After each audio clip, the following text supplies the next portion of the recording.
Hi, everyone. Christy Warren is a retired fire captain from the Berkeley Fire Department in California. She has 25 years of experience as a first responder. When she was first diagnosed with PTSD, her world shattered. The stigma and appearing weak, which are very different for women in the first responder field than they are for men, which is interesting on this show. But that was a great obstacle to her recovery. You'll hear on this show about her journey with therapy, medication, and attending a retreat for first responders with PTSD. She now serves as a peer at this retreat, and she's writing a book about her career, struggles, and recovery from PTSD. She is the first female podcast host to join our first responder mental health network with her show, The Firefighter Deconstructed. I'm not the house of cards that falls down easily. Oh, I'm strong enough to handle what you throw at me. Welcome to Mental Health News Radio. I'm your host, Kristin Sunanta Walker. Just what are we going to discuss? The intimacy that is mental health. Let's continue to make it as comfortable as discussing brain health or heart health. This show has been on the air for several years, and we have amazing co-hosts. And then we created a network of podcasters on mentalhealthnewsradionetwork.com, a place where every possible facet of mental well-being can be talked about openly. My show, after several hundred interviews, the format is this: intimate, deep, funny, touching, sometimes uncomfortable, but always vulnerable conversations with interesting people. The goal is to have you, our listening family, many of you who have become my good friends, feel as though you are listening in on private conversations. Thank you for tuning in and becoming part of this amazing journey with me, and now with our network of podcasters. Just knowing this podcast might be helping any of you realize you are not alone on this journey called being a human being makes doing this podcast worth every second. After all, we promised we'd be cordial. Steve, thanks so much for coming on Mental Health News Radio. Oh my gosh, thank you so much for having me. I told you before I hit record that I was really excited to talk to a female first responder. I know they're out there. I just haven't had any on my show yet. So thank you. Oh, absolutely. I'm glad to do it. Yeah. So tell our listeners a little bit about your work as a first responder, what you did and all that jazz. So I started the rifled age at 19. I actually wanted to go to medical school and just wanted to actually get my hands on something. So I took an EMT class, and then I ended up getting a job in Vallejo on the ambulance. And I just absolutely fell in love with it. It was something, I was good at. And so I ended up going to paramedic school. So I worked in Vallejo as a paramedic for 8 years.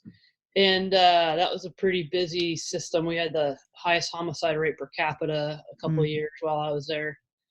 And then I wanted to get into the fire service. So I got hired at Moraga Orinda Fire, which is two small little kind of bedroom community towns. They're great departments, but just kind of slow for me.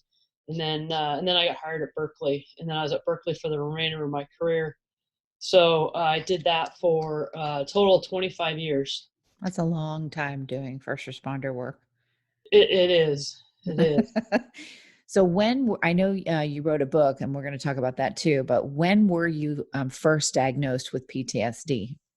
So what happened with me is I cruised along pretty well. Like a lot of stuff, for some reason, didn't affect me. When I was a paramedic in Vallejo, we had a house fire with 4 small kids that were just burned crazy. And I was the first and only medic on scene for what felt like a long time. So I was kind of handed 4 burning kids, and it was a really big deal in the community. Like, they had critical incident stress debriefings, and it was in the news, and it involved all the hospitals. And so anyway, so we had a big critical incident stress debriefing. A hospital staff was there, helicopter staff was there, fire department staff was there, everybody was there. And everybody in the group was crying and emotional. And I was just like, okay, well, what's for lunch? And I almost wanted to pretend to cry because I felt like such a jerk. Right. So that's kind of how I went through my career. And then we had a fatal fire on September 13th, 2013. And for some reason after that, I started feeling kind of crummy. I really didn't notice it. My wife noticed it. She said wouldn't stop talking about that fire. And my personality changed a little bit. Mm.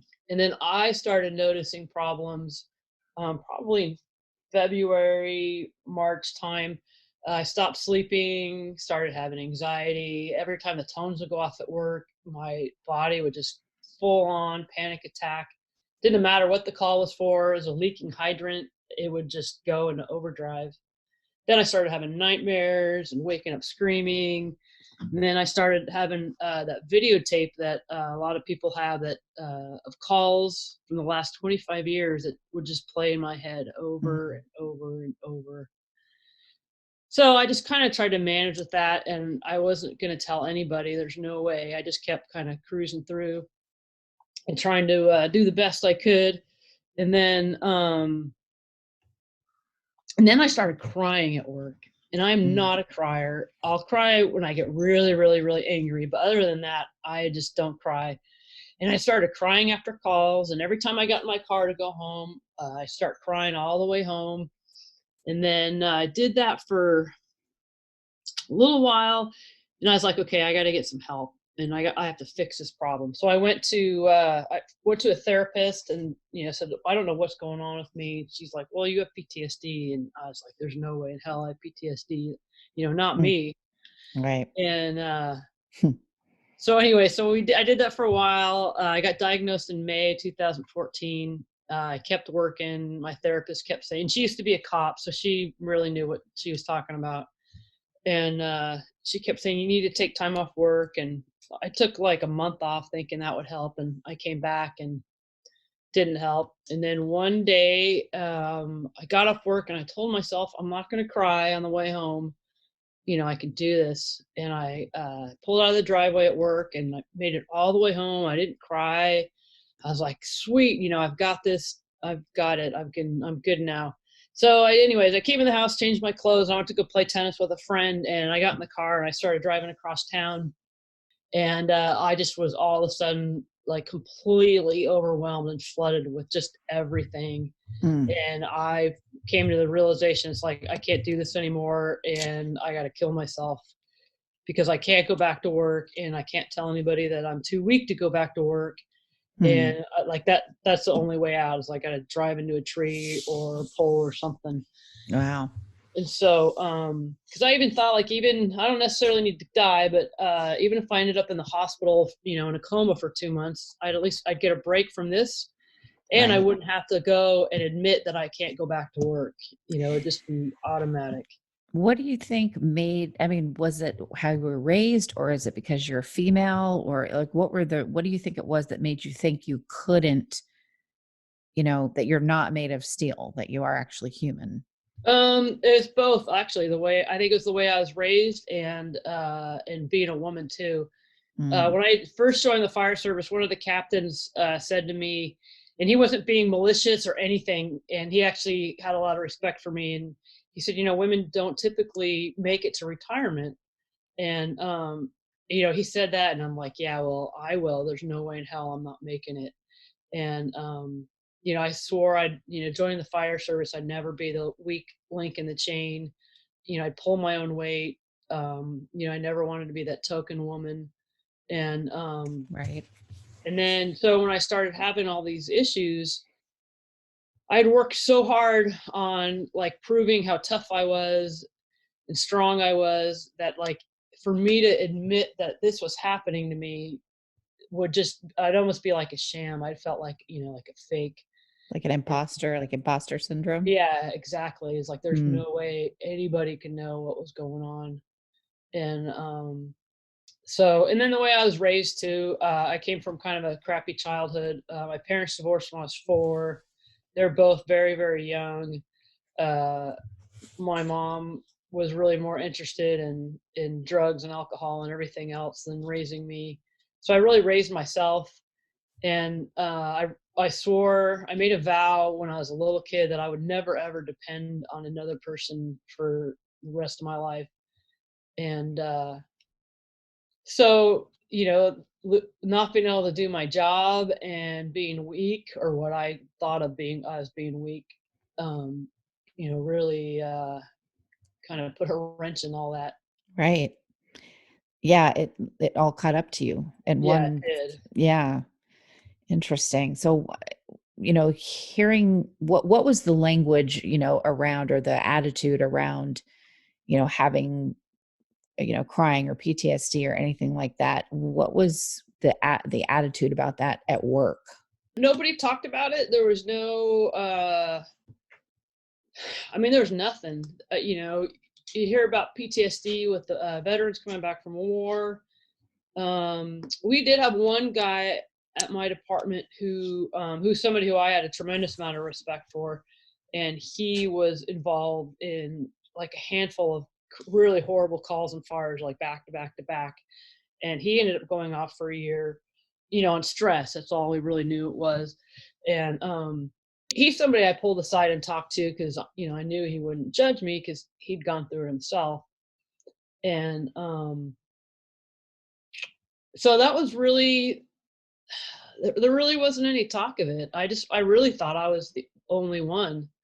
And so that was a big part of my problem, was that I was the only one, or felt like it. And I kept asking myself, why do the 120 uniformed firefighters in my department, they seem to see the same things I do, but they keep going back to work every day, and none of them are going through this.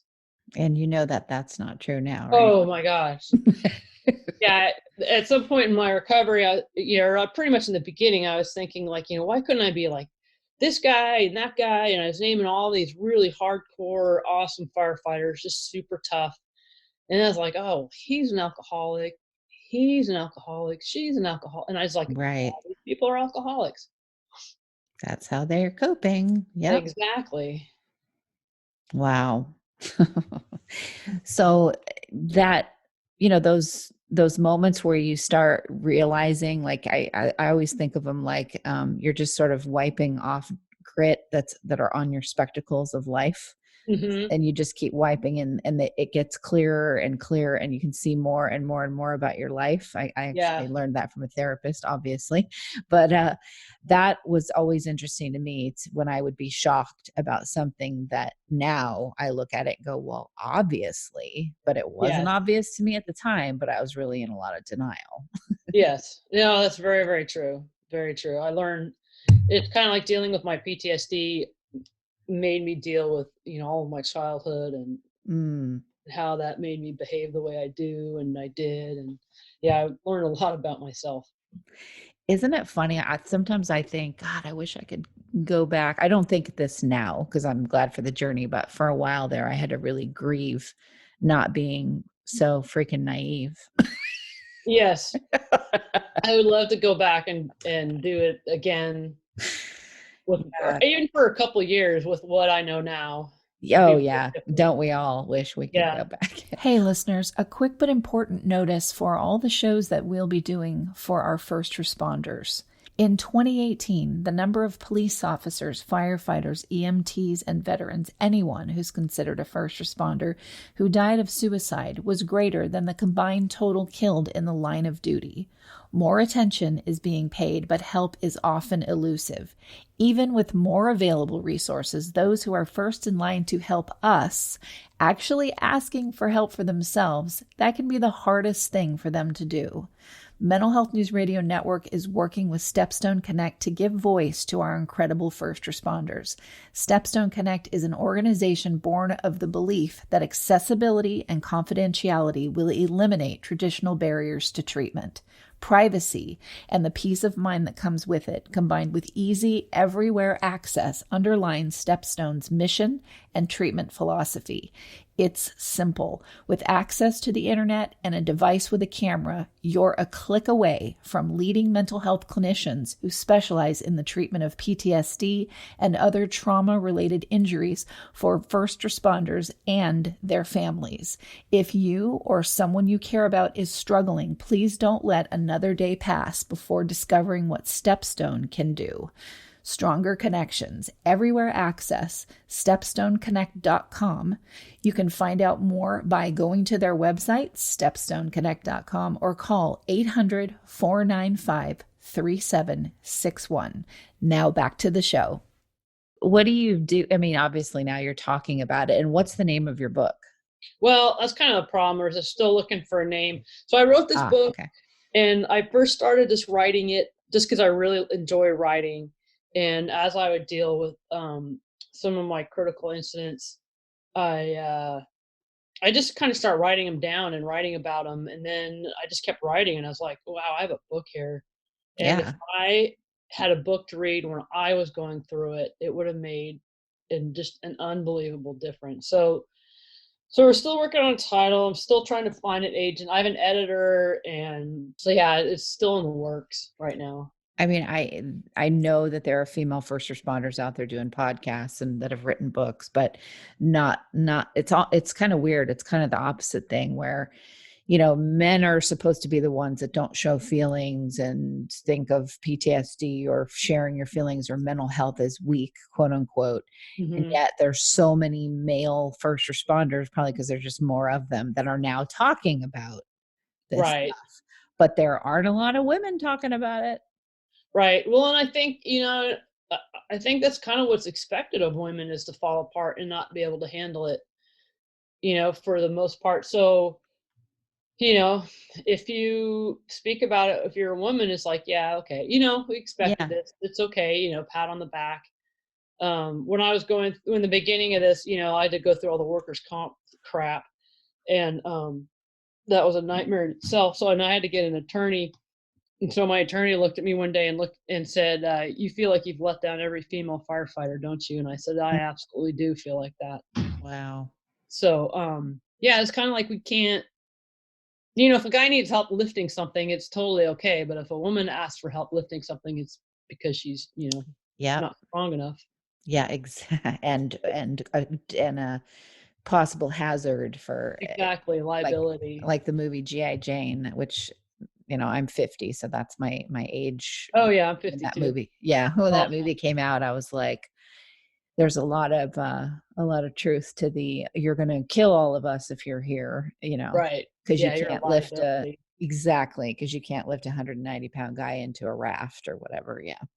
Yeah, it's like if a man goes down in a fire, people say, like, wow, he's a hero. He gave his all. He did everything he could. And if a woman goes down in a fire, they generally say, Like, well, she probably shouldn't have been there in the first place. right, she couldn't hack it. Oh Yeah. my God, I know. See, that's where. So how have your colleagues been, and are with you speaking out? I mean, you've been on multiple podcasts. You were on Michael Cook's podcast, Positive Connections. You're talking about it.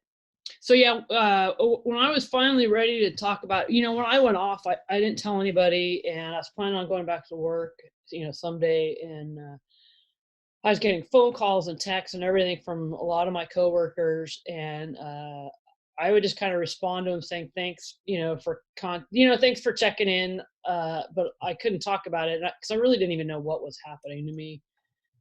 And then when I finally got through, all the shame, and I went to the West Coast post-trauma retreat, and we can talk about that in a minute, because that was a huge piece for me, having Okay. the peer support. That's something I've been listening to a lot of podcasts about PTSD and recovery, and I think that's one thing that's being left out of a lot of the conversation is peer support. Mm-hmm. It's So vital. it's very vital. I mean, you're I not would going to not get have there. yeah, I would have gotten through my thing without that. So when I got through all that and I got a lot better, well, I had to go back to work one day and get all my gear out because they bid my spot out of the station. And so I went there, and a couple of my friends were working there, and I had lunch with them. And one of the guys, I asked him, I said, I go, so what's everybody saying about me? Mm. And he said, you know what? Nobody's talking about you behind your back. What they're saying is that if this could happen to you, this could Yeah. happen to any of us. Ooh, wake up So, call. yeah. And so, yeah, everybody said that I was the last person that they'd ever think this would happen to. And so my department actually put together a peer counseling team. Actually, our union did it. And so they they asked me and then the one other guy who went off after I did with PTSD is we came back and we talked to every single shift about our experiences, and the feedback's just been phenomenal. I'd get guys who'd come up to me from work and say, hey, could we go grab a beer or something? You know what I mean? And Yeah. a lot of phone calls like, all right, I'm going through this. What do I do? And even like the podcast I did the other day, I had my paramedic intern back in the 90s got a hold of me on Facebook and said, oh my God, I've been suffering for so long. And you know what I mean? And so I've gotten nothing but incredibly positive feedback. And that's kind of why I keep talking. And that's why I want to Good. get that book out there, is so other people, can see what I went through and know that they're not alone, and kind of see how I went through it. Yeah, absolutely. Well, let's talk about the last thing then for today, which is, I really want to get into how beneficial going to that retreat was, which it's funny that it's called a retreat when it's really like the awakening of your life. But Yes. Yes. but I guess you are retreating from your life for a bit, but you're diving right into another deep ocean. Oh yeah. It was So talk about what that experience was like for you. And were you like digging your heels and like you didn't want to go or be there? So my attorney recommended that I go. This other worker comp person recommended that I go. My therapist recommended that I go, and I was like, I don't need that. Like, I don't need some like treatment program. Right. I was still in the mode of like, just fix me, so I can go back to work. Right. And so, As if you could like do a lobotomy of a certain oh, portion of exactly, your brain to just exactly, pull that out and then check me back in. Yeah. exactly. And so things got so bad that I was like, all right, I made the phone call, and I ended up getting a phone call back from one of the guys who helps run it. And he just talked to me, and like the questions he asked me, I was like, oh my God, this guy gets it. And that was my first kind of like, wow, somebody else has gone through this. And so I went to the retreat, and I walked in the door, and the first thing I did was judge everybody, because I wanted to make sure that being there didn't make me weak. If like there were a bunch of like, I don't know, like crybabies, like I like to call them back then I would be like, okay, well, this means that I'm a crybaby. But if there were tough people there, then it's like, it's okay for me to be there. And there were a lot of really, really tough people there. In fact, there were absolutely no crybabies there. And I remember sitting there on the first day and looking around, and there were 20 people there. And I'm like, all these people have gone through what I'm going through. And it just like the light bulb went off. It's like, I'm not alone in this. Other people go through this, like, really. I mean, there's Oakland cops and San Francisco Yeah. cops. I mean, it busts San the I'm alone in this and kind of your shame like right out the window, doesn't it? Oh, it busted wide open. And yeah, the shame was just the huge part. So yeah, having that peer support, and we go through, there's 6 clients, and then the rest are peers, and then there's 2 clinicians. And you go through the debriefings with 2 peers and 2 clinicians, and pretty much like just dump all your secrets in front of your peers, and and you talk about some of your critical incidents. And yeah, just doing that and having these people love you for who you are, and even though you have PTSD and you have this injury, these people still like love you and think highly of you, and that made a huge difference. And they also show you, what I learned too is they also show you that you're actually stronger than the people you're stronger now than you were when you were hiding it all. That is so correct. That we talk up there about how much strength it takes just to walk through the front door. Totally. I mean, that's the thing I learned too, was the fact that I can get up and talk about it and cry about it, and that I have a dialogue about it, makes me Mhm. strong, not weak. Absolutely, yeah, absolutely. And it's funny because there's a few guys that have called me that are really, really suffering. And I'm like, you got to get up to this retreat, and they're like, all right, and they'll make the phone call, and they get a date, then the date comes and they cancel it. And Yeah. I never really understood the strength walking through the door. Now I do. It's like these guys just don't have the strength yet to walk. Yeah. Yeah. Because there's something I think innate in a human being that you're going to awaken to things when you're freaking ready. Right. And absolutely. sometimes you're just not ready because even if you don't know what's going to happen there, you're something about your psyche knows this is going to be life-changing. You won't be able to go back to the way things were if you do this. And that stops people in their tracks from going forth to a retreat or whatever. Yeah, no, absolutely. No, it really does. And for me, it was like, I just knew I couldn't go on like that anymore. I was making things just absolutely miserable at home. I just wasn't getting any better. It was ruining my life. So I had nothing to lose. Mm. Well, okay. Last thing we have to cover is, what is the name of your dog? Oh, Harriet.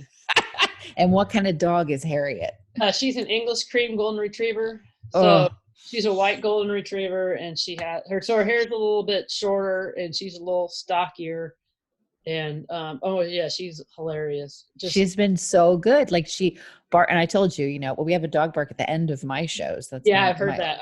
My old therapy dog, Miles, who is no longer with us. But I'm sorry. I tried to take those down, and listeners were like, "No, leave it in the show." No, those are great.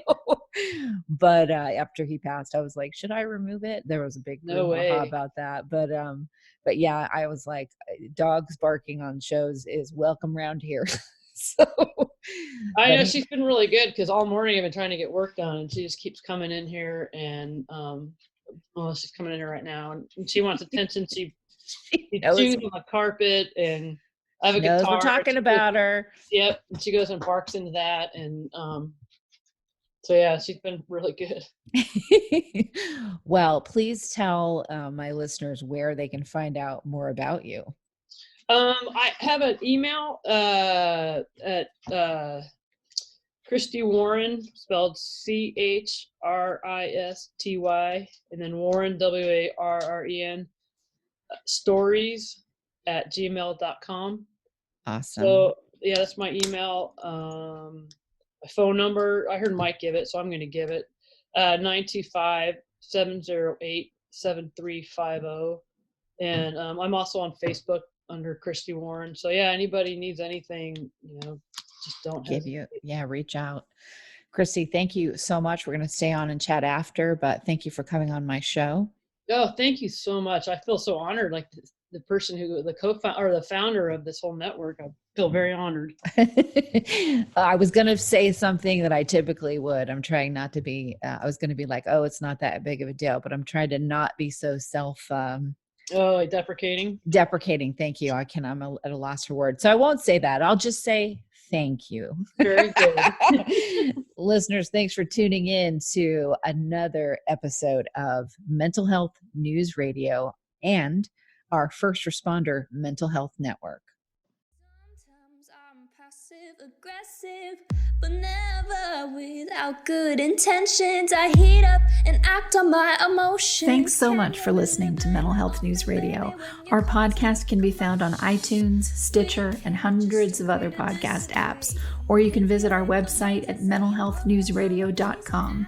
If you have a question or would like to be a guest, become a podcaster on our network, or join the amazing organizations that help keep us on the air, please email us at info@mhnrnetwork.com.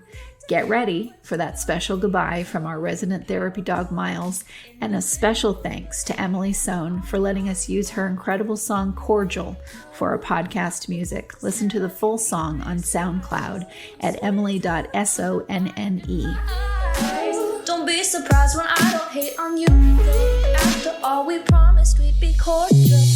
Sometimes in you I can fight it, but Good boy.